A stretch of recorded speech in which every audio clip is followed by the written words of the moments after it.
Hello po mga kalingap. Magandang umaga po, tanghali, gabi sa ating lahat sa mga manonood. Ako po si VG Skin Official. Malamang napanood nyo na po, no? Kay Ninong Val, sa lahat mga nag-reactors, no? Sa Facebook yung nangyari sa akin. Ito po, pasalamat pa rin tayo sa Panginoon unang-una dahil ito, nakalabas tayo ng ospital at sa ngayon po ako po ay nagpapagaling, nasa sugat po. So masakit-sakit pa po yung lalamunan ko at hirap pa mag-aano makapagsalita, pero ayoko naman po na patagalin lang o kaibigan ko naman po ang naiipit, no, sa bagay na alam naman po natin lahat na wala naman po siyang kasalanan. So dito po sasabihin ko po sa inyo, unang-una papasalamat po ako kay Ninong Val Santos Matubang. Maraming pong salamat, no, alam niyo po yan. At kay Ate Edna, kalingap sa lahat ng kalingap sa mga kaibigan ko, maraming pong salamat. Actually po, wala naman po dapat akong, or hindi po naman ako dapat mag-explain, no, hindi ko rin po alam kung saan po nagmula o kung ano po yung naging, kung saan yung, ba't naisip ng iba na sisihin si Rawalaw Malala, no. Dito po sasabihin ko sa inyo, bago ko man po, no, ngayon nga magtatapos na yung birthday ko, i-upload ko to. Wala talaga akong balak mag video kasi gusto ko po muna is mapayapa yung isip ko, na hindi po ako mag-iisip ng kung ano-ano, no. Kasi yun nga, mali talaga yung ginawa ko at pinagsisihan ko naman po yun, no. Kanina nag-ano tayo, punta tayo ng simbahan, nagtirik tayo, nagdasal tayo doon bilang pasasalamat na din po sa pangalawang buhay. Pero yun, hindi ko rin expect din na meron surprise birthday sa atin, no. O dyan ang family Matubang, mga kaibigan ko kompleto. Wala lang sila Dodong at Rachel kasi nagbabiyahe po sila ngayon papunta po dito, pabalik ng Daet. Actually po, wala pa akong dapat paliwanag dito, pero no, nalungkot lang ako kasi merong isang supporters na nabasa niyo sa thumbnail na yan na masaya daw ba ako na sinisisi si Dodong sa ginawa ko na no, kung ano ba yung ginawa ni ano ba yung ginawa ni Dodong sa akin, bakit daw ginaganto ko daw si Dodong. Kaya yun, hindi ko naman po siya nireplyan, no. Isabihin ko na lang din dito, unang-una maraming salamat. Alam ko yan ni Dodong, off cam, on cam, ano yung kung ano kami sa camera, ganun din kami off cam. Nung may mga mabibigat din noon na pagsubok dumating sa buhay ko noon, nandyan si Dodong, no, emotionally, financially, nandyan si Dodong para tulungan ako. At lalo ngayon, no, itong pa-surprise po ay isa rin po siya sa nasa likod nito ng birthday surprise sa akin. Papanood nyo po yan sa mga kasamahan po natin, kay Kalingap Angeli, yan, sa lahat po. Si Dodong rin po yung nasa likod din po nun. At gusto ko na rin po sanang samantalayin ng pagkakataon na to na salamatan mga nagpabigay po ng regalo, paabot ng tulong para makapagsimula tayo no? At yun po yung ginamit namin paglipat ng mga gamit kanina. Mapapanood nyo naman po yung sa channel po, me Justin Aguirre Vlogs, mga gamit. So nagbayad tayo doon. Tapos yung dati naming narentahan yun na hindi na natin kinuha yung pang 2 buwan na renta, no, kasi bawal na daw po i-refund. So hayaan na po natin. So gusto ko rin pasalamat po, no, sa Forever Titas na nag-isa rin po sa nagpa-surprise at Team Rochelle, Team Barangay Rochelle, no, kay Tita Malu, Pili, kay Tita Olivia, Philip, yan, kay Tita Divina. Ayan, sa mga di ko po nabate, pasensya na po kayo ha. At iniisip ko isa lang po yung cellphone natin gamit. Ito pong ginagamit ko pang camera ngayon, pang vlog. At saka sino pa pa, basta ilalagay ko po dito sa listahan sa hulihan ng video ito, no. And ayun, gusto ko lang po sabihin, no, wag naman po natin, hindi po porket kaibigan ko si Roel pagtatanggol ko po, hindi po. Sinasabi ko lang po yung totoo dito, no. Wag niyo pong sisihin yung taong ang hangad lang din ay makatulong. Wala pong dapat sisihin sa nangyaring to, kasi napakalabo. Paano yung sisihin si Dodong sa nangyari sa akin? Paano po? Ano po ba yon? Paano po? Ano ba? Si Dodong ba nag-joke o ano nagawin ko yon? Hindi po, di ba? Napakalabo. Alam niyo po, before po nagawin ko yon, si Dodong po kausap ko. Kausap ko po siya mga ilang oras bago ko gawin yun. At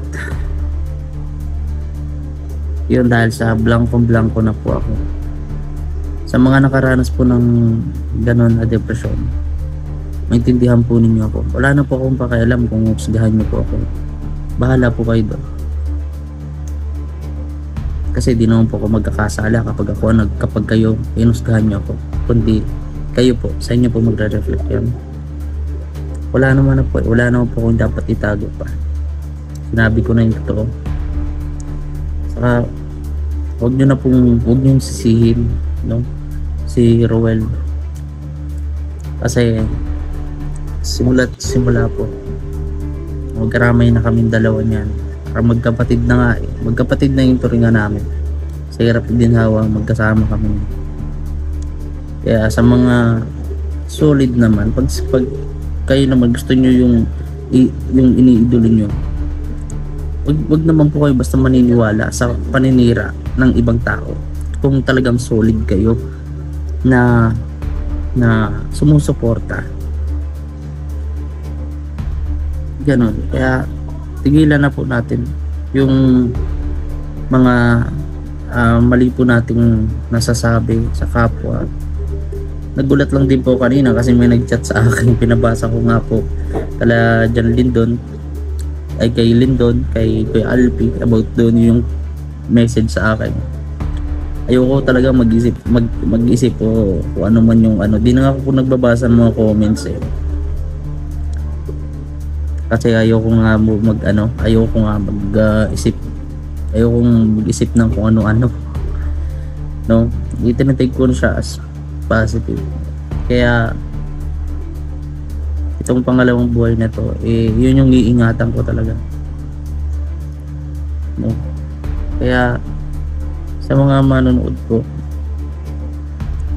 kung mahal natin yung iniidolo natin, wag po tayong maniwala basta-basta sa sabi-sabi po sa mga kasi paano mangyayaring kagagawa ni Dodong, paano po yung mangyayari, diba? Ang labo po, mas malabo po sa sa sinabawan ng baka yun. pa. At syempre huwag na rin po kayo mag-alala kasi continuous po papagaling po ako, no. Medyo nahirapan lang po ako magsalita. Yung pa naman po yung puhunan natin sa pag-vlog, yung boses natin. At ayun, sa dalawa, no, kala Kuya Regan, kala Tita Elise, ay ingat kayo dyan, kay Ruel ang Malalag, kay Rachel, ingat kayo sa biyahe, kayong apat. Kay Tate Rizan pa pala, ayan si Tate Rizan, sa 5 sila. Ingat po kayong 5 sa pag-uwi dito sa Daet, no. Isa rin po si Dodong sa nasa likod ng birthday surprise na talagang ako, di naman po ako nag-celebrate ng birthday ko eh. Alam po yan nila. Kasi wala, hindi ako nag-celebrate. Kung mag-celebrate man po ako, yun yung pa-feeding, mag-feeding po ako, ganyan. So ganun po, masaya po ako pag mag-feeding. And salamat din po ako sa inyong lahat na nagmo-motivate po sa akin, nagme-message po sa akin. Hindi ko man po kayo ma-replyan, hindi ko man po mabasa pa yung iba yung message, pero maraming salamat po sa inyo pong lahat. Hindi ko man kayo kadugo, kumakayo ka pamilya, pero ang turing niyo po sa akin, anak, pamilya. Kaya maraming pong salamat. Isa rin sa kanina, wala po dun si Mrs. kanina kasi maghapon po talaga siya na naghahakot, nagtulong para ng mga gamit namin para mailipat namin yung mga gamit doon sa tinitiran po nila Kuya Victor. Nakarating po sila doon mga pasado alas 9 na ng gabi. So kakauwi lang po namin ulit dito. Bukas po maaga kami para maglinis po doon, ayusin yung mga gamit. At para doon na po kami, no? Kaya hindi po nakasama si Miss kanina kasi masama din po yung pakiramdam niya, pero nagtulong pa rin po para mag-ayos ng mga gamit. Ako lang po yung nagpunta kanina doon sa Dodong, doon sa Kalapay Toto. So dito pong vlog na to is for clarification lang din, no? Na wala pong kinalaman si Ruel o Malalag sa nangyari po sa akin. Maging po tayo, maging slawakan po natin yung pag-iisip natin. Huwag po tayo basta-basta maniniwala. Kasi ang hirap kung basta ba tayo naniniwala ibig sabihin noon madali kayong maloko o madali kayong maniniwala. Kung mayroong scammer at napaniwala ka na bibigyan ka ng bahay at lupa kapalit ang 100,000, ikaw naman na madaling maloko at nagpaniwala sa house and lot na 100,000, magpapaniwala ka. Bandang huli, iiyak ka kasi naloko ka. Sabi nga nila, walang magpapaloko, walang manloloko kung walang magpapaloko. No, kaya wag po tayong ganun. Nas bless na lang din po ako ngayon, dahil dito sa pangalawang buhay binigyan tayo ng Panginoon at makakasama ko ulit kayong lahat. Sila, kami, lahat ng pamilya ko. Kung sa ganito nga diba, siguro may mabuti rin din talagang nagawa itong nangyari sa akin kasi naging okay kami lahat ng pamilya ko, mama at papa ko. Naging okay kami lahat. Naging mas nagbuklod, unite, no? And yung mga possibility o yung opportunity na paparating sa akin mas nagliliwanag, no? Kaya maraming salamat po sa mga bibigyan ng pag-asa sa akin, pamilya ko, kay Kuya Bal, kay Ruel, family ni Ruel, mga kaibigan ko, mga kasamahan ko, mga kaibigan ko yan. Maraming salamat sa inyo pag-motivate sa akin. Tara, babalik din tayo sa pag-vlog natin, pag-charity kapag okay na yung boses natin. So, hindi tayo gaano makapagsalita eh.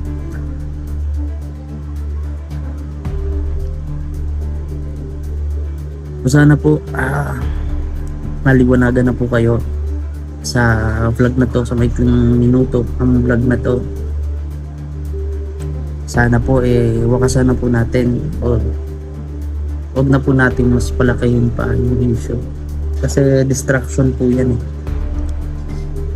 Pag alam niyo naman po sa tao na hindi po totoo yung akusasyon na binabato sa kanya, wag na po natin dagdagan pa, o wag na natin pansinin para hindi na po lumaki, no? Pero ganun pa man po, tama nga sila na social media tayo, talagang may mga taong hindi tayo maintindihan, may mga taong hindi talaga tayo mauunawaan. Pero alam na mga kaibigan natin, alam mo sa sarili mo na hindi yung totoo. Pero ganun, minsan masakit pa rin kasi syempre inakusasahan tayo ng ganun, no? Inibintangan tayo ng ganun na hindi mo naman ginawa. Yun yung masakit doon eh. So sana po dito sa vlog ko ay maintindihan po ninyo, no? I-share po natin tong vlog, ng video to, para syempre naman matigilan na natin, kasi ano po yan, bis na ang gagawin lang po natin is maglingap, tumulong sa kapwa natin may hirap, sa mga kailangan ng tulong, no? Wala, unahin pa natin itong mag-explain sa mga bagay na wala pong katuturan o walang katotohanan. Yan, gusto ko rin magpasalamat, no, kay Rachel.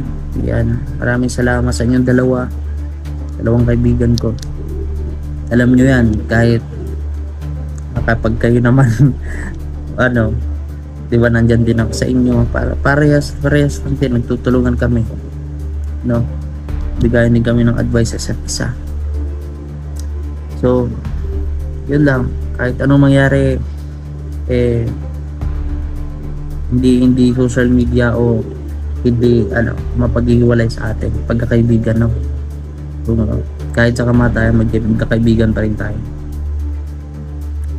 Kaya maraming salamat po, no? And ayun, kay Kuya Bal, maraming salamat din po, Ninong. Sabi nga po niya sa akin paminsan-minsan po sumama din daw ako sa kanya. Kaya ayun, Ninong, pag ukoy na sama po ako sa inyo. Ayan, pagka libre doon masama po ako sa inyo, and then yung Roel. So para malibang-libang din tayo habang wala pa tayong pang charity. Ayan, paunti-unti mabalik tayo ulit sa simula. So ayun mga kalingap, maraming salamat po sa inyo pong lahat. Ingat po kayo palagi, at sa mga nagbati po, maraming salamat. Mga nagpapayo sa atin, maraming pong salamat. And sa mga nagbigay po ng gifts, salamat po. Ayan.